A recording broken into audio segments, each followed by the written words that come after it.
Hello ladies and gents, and welcome back to another watch video. Something a little bit different today. Today we're going to be taking a look at some of my Casio watches. We're also going to be unboxing this one here, which is a brand new, well, so it's not a new model, it's brand new to me, World Time Casio. The number on their typical sort of Casio fashion here, it's the A500WEA-1EF. You know, it's just nonsense. I mean, it doesn't mean anything unless you're some sort of mega memory person. We're also going to have a look at this. This is the sort of really classic retro Casio. Is that going to go into focus? Maybe? Yeah. Casio electroluminescence. As well as this. This is quite a favourite of mine. This is the cheapest watch I've ever bought. This was £15, and I'll talk about this in a minute, why I like it, you know, and the rest of it, as well as I'm also wearing the so-called Casio Royale watch, the world timer there, the newer one with the digital face. So anyway, let's get into this one first, really have a look at it. The unboxing experience, of course, with a Casio is vastly different to the unboxing experience with a Swiss watch. You know, there's no extravagance here. It's a, you know, a paper box or a cardboard box with a bit of foam in, and that's really it. So, you know, you see in here, there's a plastic cover on it, and then of course in the back you are looking at the Casio's sort of famous every single language under the sun manual, which we should leave in there because we want to get a look at this. So here's the timepiece itself. Take the foam out. Take this sort of raggedy bag out. It's still got its tag on here, as you can see. I'll leave that on for now. So here we have the world time. I'll just take that off just so it's clearer for you guys.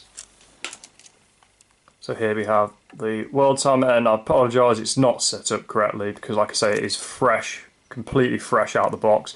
It's got a really nice, I love these LCD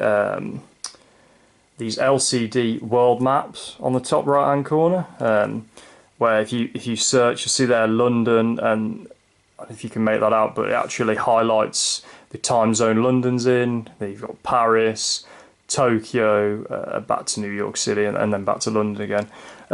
Really love it. Nice clear picture as well. I mean, it's a Casio, and you know it does everything under the sun really. The bracelet is a simple adjustable clasp that sort of opens up like this. You can see there. It's, you know, this I pay £30 for this watch. You know, for a braceleted watch with a map. An alarm, you know, you won't see that. Maybe you can see just sort of see the light there. Obviously, if it was dark, it would be a lot clearer. But just a really nice little Casio watch. It's got this sort of this effect strap. You compare that to this Casio, for instance. You can see the difference in the strap. That's more of a three-piece strap, whereas this is sort of a nicer design, I think. The case size actually is pretty much the same. I apologise about this, I have scrapped this. This is my sort of go-to work watch, or was, after my G-Shock, you know, died on me again. But to be honest, these are pretty much, you know, very similar. This is obviously a bit more square, this is a bit more rounded, but and this of course has the world feature. This doesn't. This is a perfectly good watch. Let's talk about this one for a second. This is I think again this is about £30, this Casio. I think they look a lot nicer on the bracelets and on the rubber straps. I know you can buy the what I call the bog standard Casio for about £9. You know, if you, and I would say to you, if you're going to buy a cheap watch, I would buy that.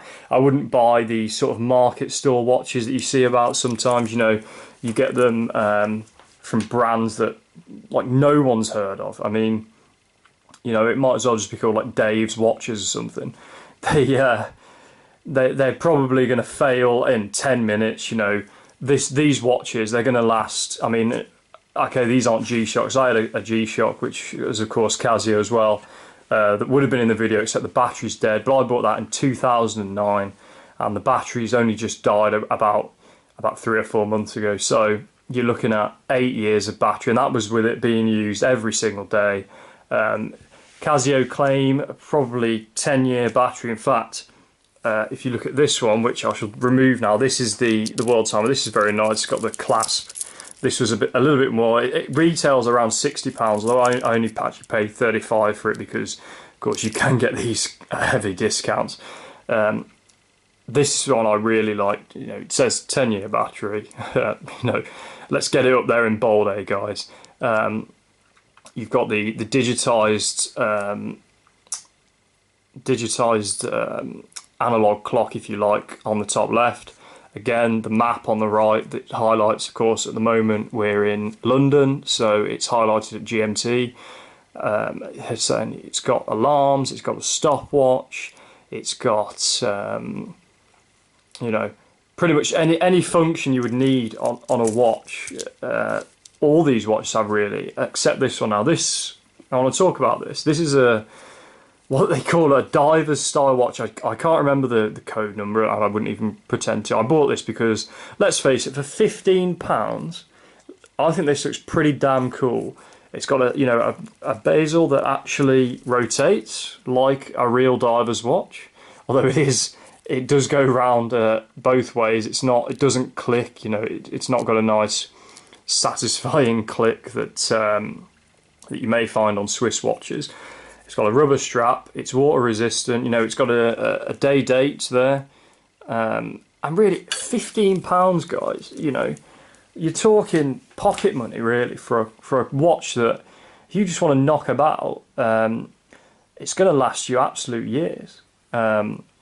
I can't think really, other than maybe that £9 Casio I mentioned earlier, the classic, the bog standard, the rubber Casio that everyone has.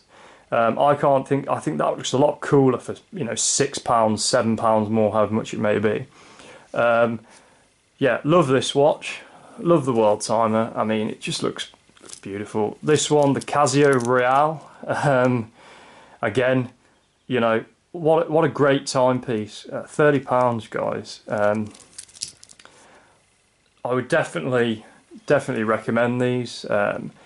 Very reliable Japanese watches, as you know. I'm not teaching you to suck eggs, guys. You know yourselves that they're great timepieces, great casual watches. I would certainly go for them over sort of brands found in the Argos catalogue. Although I realise that Casio is sold there, so and that's sort of a very British joke to people. So yeah, there we have it, guys. I hope you enjoyed this. I know it's something a little bit different. It's not a Swiss watch. It's not a high-end watch. Just talking about, you know, some of the nicer watches you can buy. I think this entire collection here probably cost less than £100. You know, for 4 quality little timepieces that you can you'd be proud to wear anywhere. So hope you enjoyed this video, guys. Feel free to give it a like. Feel free to comment on it if you disagree with me, if you think Casio's are rubbish, if you are a Seiko man or a Citizen person, or if you think that, you know, these cheap branded watches, these fashion watches are the way to go, these Boss watches or Armani or whatever crap that people are selling. You know, feel free to let us know.